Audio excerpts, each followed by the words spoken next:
Coones, who had run away from a group home in eastern Ohio after meeting Jones online, said in the later statement that she believed complying at that point would bring them closer together as a couple. Ms. Liptak Wilson said.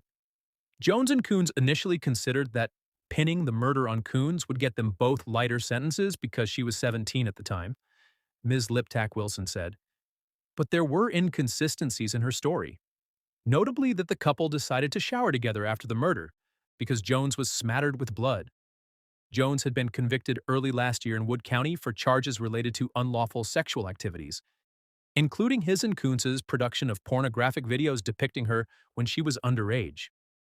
After that March 9, 2023 conviction, he was released with an ankle monitor pending his sentencing scheduled the following May 3rd.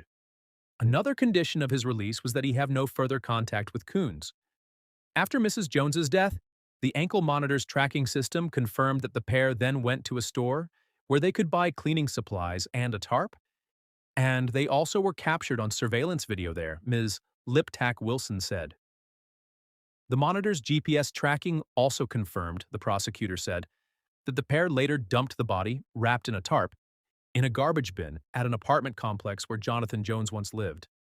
Jones cut the ankle monitor off 2 days later and did not show up for his scheduled sentencing. After disposing of the body, the pair fled the area and wound up in Mexico, where Jones was arrested for marijuana possession.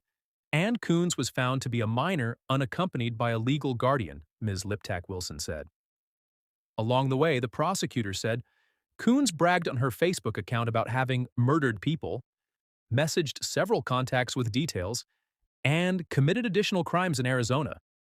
Mexican authorities turned them over to federal marshals after Coones told her social services caseworker in Stark County what had occurred with Mrs. Jones. Upon Jones's return to Wood County Common Pleas Court on August 3, Judge Joel Kuhlman sentenced him to 54 months in prison for the 2 counts to which he had previously admitted, plus failure to appear in court and felony vandalism. The latter charge referred to the damaged ankle monitor. Judge Cook ordered that Jones serve his Wood County and Lucas County sentences consecutively. The contents of the bin into which Mrs. Jones's bagged remains were dumped are believed to have been to a landfill off Hagman Road in North Toledo that straddles the Ohio-Michigan border. During his statement to the court, Robert Jones decried officials' decision not to search the landfill for her body. The inaction of some has cast a cloud on our sense of safety and belonging, he said. Julia Bates, the Lucas County prosecutor, agreed afterward that it is tragic to not be able to have the body, hold a funeral, and have a burial, but said multiple agencies from 2 states had jurisdiction. Such a search likely would have cost well over $1 million. And the 3-week delay between the truck delivery and discovery of the crime made for poor odds of success.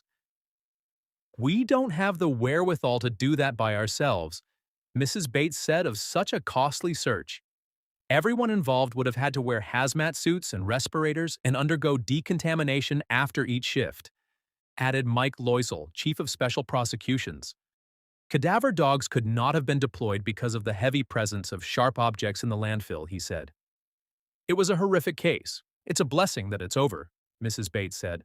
Robert Jones, Sr., the victim's father, on April 28th, filed a civil wrongful death lawsuit on his sister's estate's behalf against her son and Coones. The civil suit, also in Lucas County Common Pleas Court, has been assigned to Judge Linda Jennings. I'd like to thank you all for tuning in.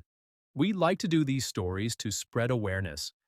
We are not here to judge anyone. I would like to know what you all think about this story. Please leave a comment below, and thanks again for tuning in.